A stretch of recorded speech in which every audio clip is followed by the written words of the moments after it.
남들은 대기업 남편 부럽다 부럽다 하는데 저 같은 사람도 있다고 이야기해보고 싶어서 이렇게 몇 자 적어봤습니다. 남편은 저희 회사에서 생산을 수주하고 납품을 관리하는 대기업 직원이었는데요. 업무상 자주 마주치던 저희는 서로에게 호감을 느껴 금세 연인이 됐고, 대기업 직원치고 무척 검소한 남편의 씀씀이가 마음에 들었던 저는 결혼까지 약속했지만 결혼 허락을 받기 위해 처음 마주 앉은 시어머니의 첫인상부터가 범상치가 않더라고요. 처음 만난 저한테 건넨 첫마디가 바로 이거였거든요. 내가 천성이 원래 가식이 없어요. 그래서 괜히 빙빙 돌려 말하지 않고 단도직입적으로 말하리다. 결혼할 땐 하더라도 우리 아들 월급 통장은 내려놓고 가. 아들 월급은 앞으로 계속 내가 관리할 테니까.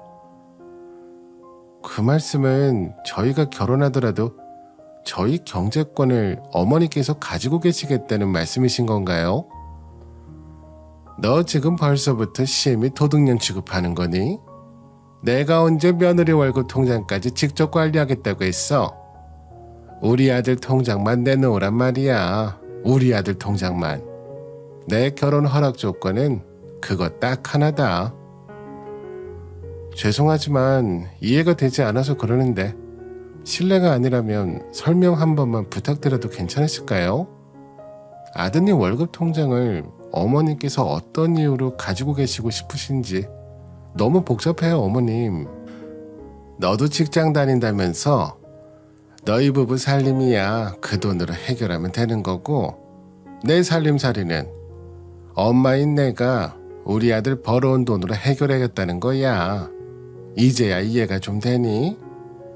나야 남편도 없겠다. 자식도 우리 아들 하나밖에 없겠다. 이 나이 먹고 밖에 나가서 일하기도 체면상 남사스러우니까 어쩌겠어. 아들 월급 통장으로 살아가는 수밖에 없잖아. 당시 전 솔직히 막막하고 걱정스러운 심정이었어요. 차라리 생활비조로 매달 용돈을 달라고 말씀하셨다면 이해라도 할 수 있죠. 당시 시어머니는 직업도 없으신 데다가 남편과도 젊을 적에 사별한 탓에 가족이라고는 제 외동아들 남편 하나뿐인 어려운 상황이었으니까요. 하지만 아들 월급 통장부터 내놓고 시집 오라는 얘기를 좋아할 며느리가 세상 어딨겠어요. 아무리 배 아파 낳은 아들이고 평생 애지중지 키워온 외동아들이라지만 장가를 보내면 엄연히 다른 가정의 가장이 되는 거잖아요. 그런데도 아들 월급 통장으로 자기 생활비 쓰겠다는 건 일반적으로 이해하기 힘든 일이죠. 심지어 그때 제가 시어머니를 더더욱이 걱정할 수밖에 없었던 이유가 하나 더 있었어요. 그건 바로 있잖아, 자기야. 어머님은 어떤 분이셔? 아무리 생각을 해봐도 자꾸만 걱정이 돼서. 왜? 엄마가 내 월급 통장 넘겨준 다음에 결혼하라고. 안 그러면 결혼 허락 못하겠다고 자꾸만 우겨대서 걱정이구나. 하긴 우리 엄마가 다른 사람들처럼 평범한 부모는 아니긴 하지. 통장 얘기뿐만 아니라 어머님이랑 이야기 나누는 내내 불길한 모습들이 자꾸만 내 눈에 띄어가지고, 어머님 혼자 사시는 시댁이 월세집이라면서. 아휴, 말도 마. 그 집도 너무 작고 낡았다면서 들어가기 싫다는 거 겨우겨우 설득해서 살게 만들어 놓은 거거든. 솔직히 우리 엄마 허영심이 좀 심해. 그래 보이더라. 그래서 걱정이기도 하고, 그 낡고 작은 거실에 채워진 물건들이 하나같이 값이 제법 나가는 사치품들이었으니까 하다못해 커피원두랑 커피잔도 전부 수입산이던데. 다른 사람들이었으면 잘 모르고 넘어갔을지도 모르는 일이었겠지만 부잣집으로 태어나 가난을 겪게 된 내 눈에는 어머님이 누리고 사시는 사치의 정도가 너무 훤하게 보였어. 어머님 경제 상황으로는 절대 감당 안 되는 사치겠더라고. 그래서 말인데 그거 혹시 당신 월급으로 부리는 사치야?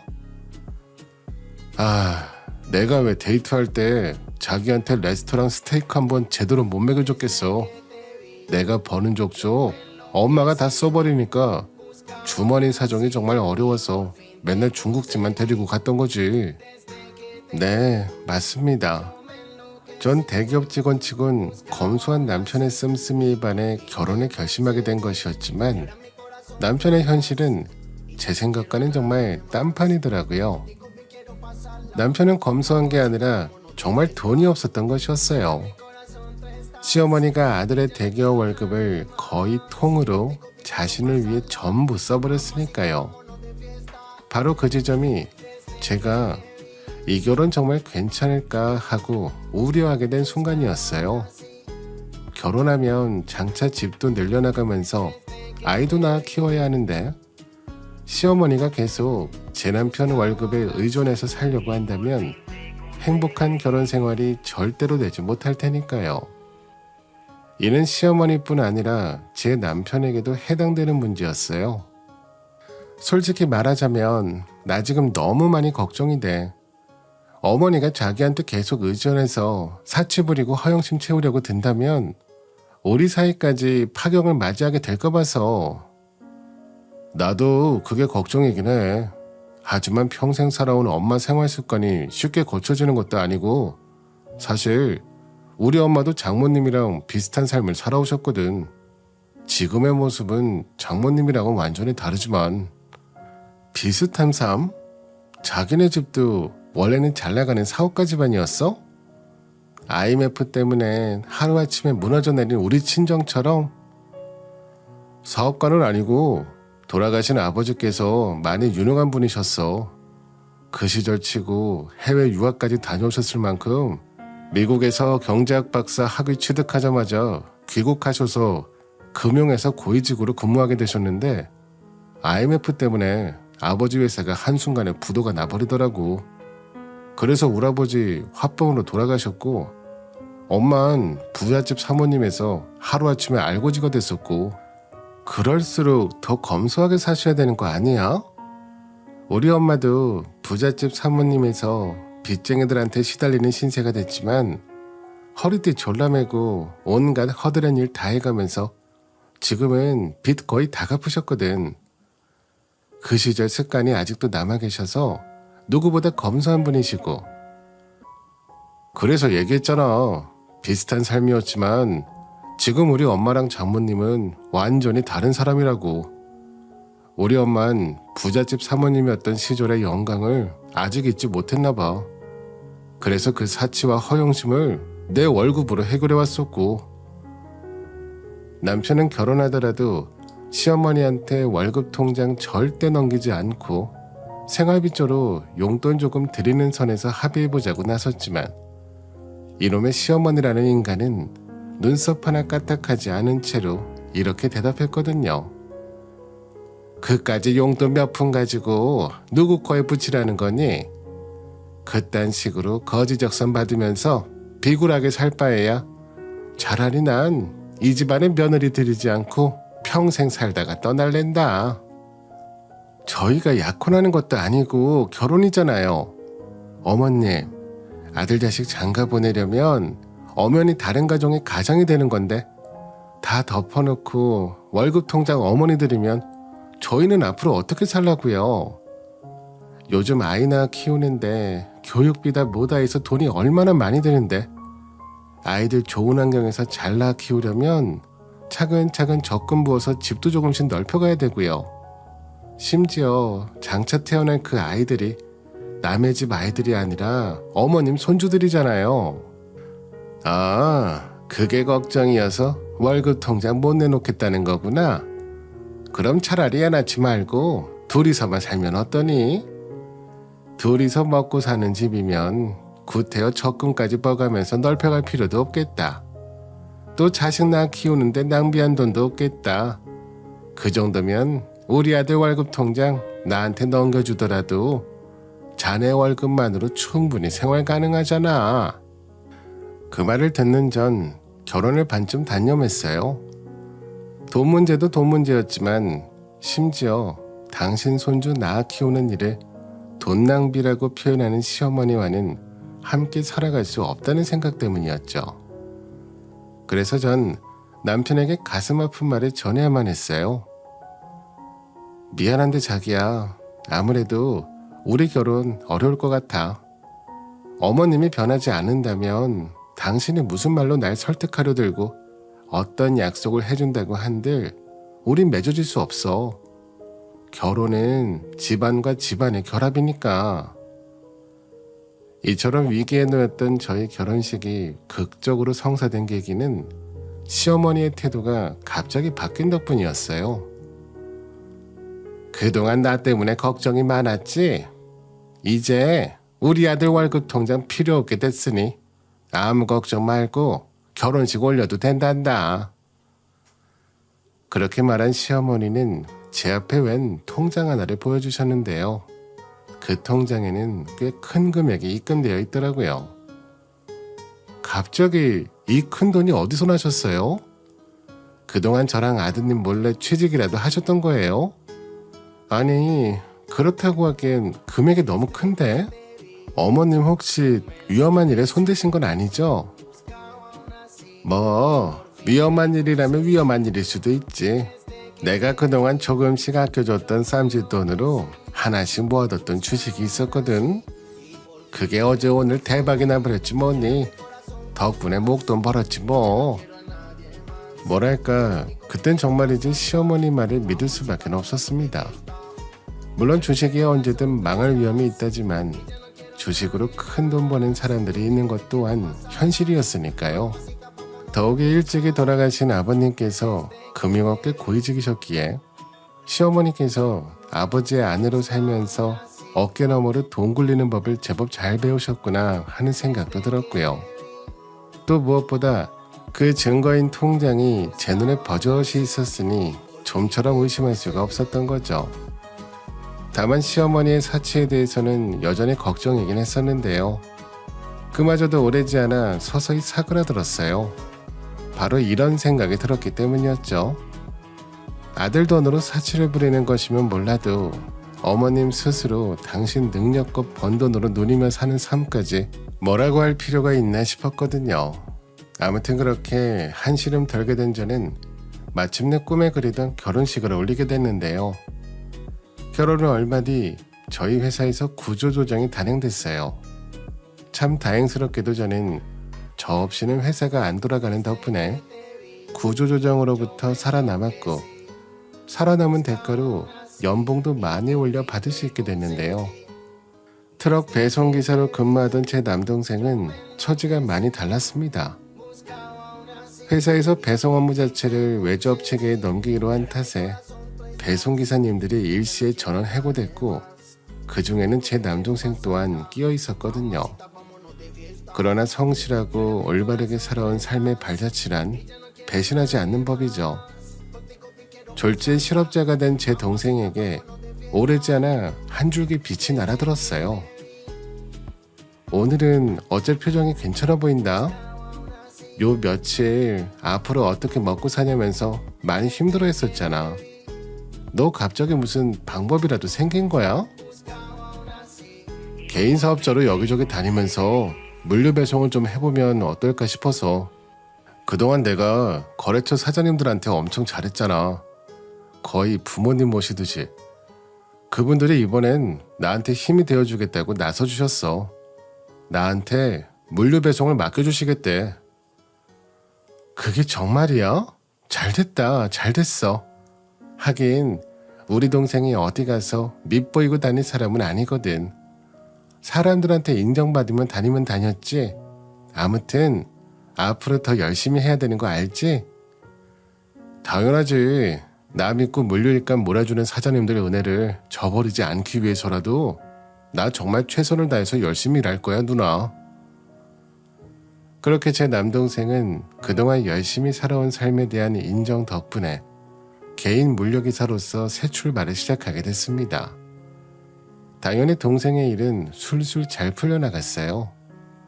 배송일에 인성이 대체 무슨 상관이냐고 하시는 분도 계시겠지만 원래가 모든 일은 사람이 하는 거잖아요. 일감을 몰아주시는 사장님들의 입장에서도 마치 친아들처럼 싹싹하면서도 성실하기까지 한 제 동생이 이뻐 보이지 않을 수가 없었던 거죠. 하지만 진짜 문제는 제 남편 쪽이었어요. 남편이 술에 만취해 들어오는 날이 잦아지더니 어느덧 거의 매일 술독에 빠져 살게 됐거든요. 당신 요즘 왜 이래? 내 연봉 올랐다고 벌써부터 마음 풀어진 거야? 벌써부터 이러면 우리 힘들어져. 장차 태어날 아이한테 좋은 아버지 되기 위해서라도 성실하게 살아야지. 미안한데 나도 나대로 밖에서 힘든 일이 많아서 이러는 거니까 자기가 이해 좀 해주라. 나 정말 술밖에는 마음 달랠 구석이 없어. 대체 무슨 일인데 그래? 회사 일 때문이야? 아니면 시댁에 무슨 일 생겼어? 나 당신 아내잖아. 나한테 다 털어놓고 위로를 받을 수도 있고 아니면 같이 머리 맞대고 방법을 찾아볼 수도 있어. 그러니까 무슨 일인지 차근차근 얘기를 해.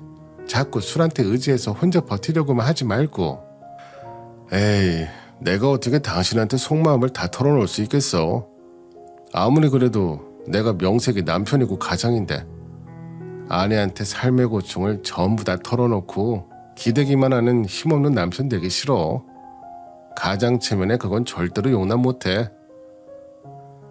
이후로도 전 남편에게 대체 무슨 일이냐고 몇 차례 물어봤지만 남편은 가장된 체면에 약한 모습 보이기 싫다면서 한사코 대답을 피하기만 했는데요. 그러던 어느 날 남편이 덜컥 사고를 저질러 버렸더라고요. 여보, 내가 가장 체면 되게 중요하게 생각하는 사람인 거 알지? 하지만 아무리 생각해봐도 이 일만큼은 체면을 구기는 한이 있더라도 당신한테 꼭 이야기해야 될 것 같아서 너무 충격받지 말고 들어. 사실 나 회사에 사표 낸 지 일주일 됐어. 사표? 결국 그렇게 된 거야? 그럼 지난 일주일 동안 출근한다고 멀쩡히 나가던 모습은 어떻게 된 건데? 당신한테 차마 입이 떨어지지 않길래 동네 PC방 가서 시간 때우다가 퇴근하는 척 들어왔지 뭐. 정말 미안해 여보. 근데 나도 너무 힘들어서 정말 어쩔 수가 없었어. 그렇게 말하며 남편은 흐느껴 울었고 전 일말의 흔들림도 없이 대답했습니다. 알았어. 잘 생각했어. 나 몰래 사표까지 쓴 건 솔직히 좀 많이 놀랐지만 굳이 바가지 긁진 않을게. 나도 내 남편 밖에서 기죽고 다니는 꼴은 두고 볼 수가 없었으니까. 솔직히 아무런 대책도 없이 던져버린 남편의 사표야 저로서는 참 막막한 일이었죠.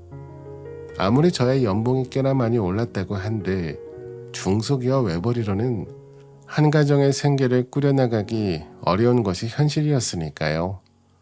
그럼에도 제가 남편의 사표를 질책하지 않은 이유는 그때 이미 전 남편이 어떤 일 때문에 힘들어하고 있는지를 전부 다 알아버렸던 까닭이었죠. 제 남편은 고졸 출신으로 대기업에 특채된 일종의 깍두기 같은 처지였는데요. 후배들과 서로 똑같이 말단 직원일 때는 별 문제가 없었지만 제 남편이 대리로 진급하게 되면서 문제가 생겨버리고야 말았던 거죠. 명문대 출신 후배들은 제 남편을 고졸이라 무시하면서 직장 상사 대접도 제대로 안 해버리기 시작했던 눈치더라고요. 더욱이 상사들도 문제였습니다. 후배들이 제 남편을 푸대접한다는 걸 뻔히 알면서도 눈 감아줬거든요. 직장 상사들도 다들 명문대 출신이었거든요. 결국 제 남편은 고졸 특채 사원이라는 이유로 위아래에서 이리 치고 저리 치이는 외톨이 신세가 되어버렸던 것이었어요. 그 소름을 참아 저에겐 말도 못한 채로 그저 술을 마시며 마음을 달래오다가 끝내는 사직서를 제출하게 된 것이었고요. 그런 내막을 모두 알고 있는 저로서는 남편의 갑작스러운 사표를 도무지 원망할 수가 없었어요. 세상 어느 아내가 남편이 밖에서 무시당하며 기죽어 산다는 걸 뻔히 알면서도 그 지독한 직장으로 배우자를 밀어넣을 수 있겠냐고요. 더욱이 남편이 금방 새 직장을 찾겠다며 눈물로 쏙까지 하는데 그때 제가 할 수 있는 일이라고는 남편을 꼭 안아주며 믿음을 보내는 일밖에는 없더라고요. 하지만 남편은 제 믿음과는 다른 모습을 보이기 시작했어요. 모든 문제의 시작은 그놈의 핏줄 때문이었어요. 알고 보니까 남편에게는 시어머니에게 물려받은 성격이 딱 한 가지 있더라고요. 그건 바로 체면을 중시하는 성격이었어요. 부잣집 시절의 영광을 지키기 위해 사치를 부렸던 시어머니처럼 남편도 대기업 시절의 영광을 잊지 못하더라고요. 남편은 면접 보러 오라는 중소기업은 거들떠보지도 않았어요. 그놈의 대기업 출신이라는 체면 때문에 말이에요. 당신 오늘도 면접 안 갔어? 이번이 벌써 몇 번째인지는 알기나 해? 너가 지금 제정신이니?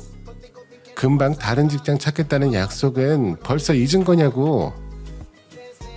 면접 거절한 회사들은 전부 다 중소기업이었어. 명색이 대기업 출신 체면에 그저 그런 중소기업으로 기어들어갈 순 없잖아. 조만간에 날 불러주는 대기업 생기면 바로 취업할 테니까 괜히 혈압 올리지 마. 내가 지금 혈압 안 높이게 생겼니? 당신 실직자 된 지가 벌써 3달이 넘었어. 이제는 현실적으로 생각할 때도 됐잖아. 가망 없는 대기업 면접만 기다리다가 이대로 평생 백수노름이나 하면서 살래? 아이, 글쎄 내가 알아서 한다니까는. 대기업 다니다가 중소기업으로 옮겼다고 하면 다들 비웃어. 남편 사회적 체면도 생각 좀 해주라 좀. 아니 열불이 뻗쳐서 정말 대기업에 다시 들어가는 일이 어디 쉽냐고요. 고졸특채요. 그건 나이 30 넘어서 재취업하게 됐으면 눈높이도 현실에 맞춰야 하는 건데 남편은 그놈의 대기업 출신 체면을 좀처럼 저버리지 못한 채로 그저 기약 없는 백수노름이나 하기 시작했습니다. 문제는 가뜩이나 남편의 백수노름만으로도 제가 원형 탈모와 소화불량을 겪을 정도로 스트레스가 만땅인데 그동안 잠잠했던 시어머니까지도 나서서 남편을 두둔하기 시작했다는 것이었어요. 그냥 두둔하는 것만으로도 기분이 나쁜 일인데 제 남동생과 남편을 비교질하면서 사람 화딱지나게 만들더라니까요. 아범 말 하나 틀린 거 없어. 송충이는 솔잎을 먹어야 한다고. 대기업 다니던 사람은 대기업 다니며 살아야 하는 거야. 또 모름지기 사회적 체면이라는 게 얼마나 중요한데 친정에 있는 네 남동생 상황하고 한번 비교해보렴. 그까지 배달 트럭 노가다 뛰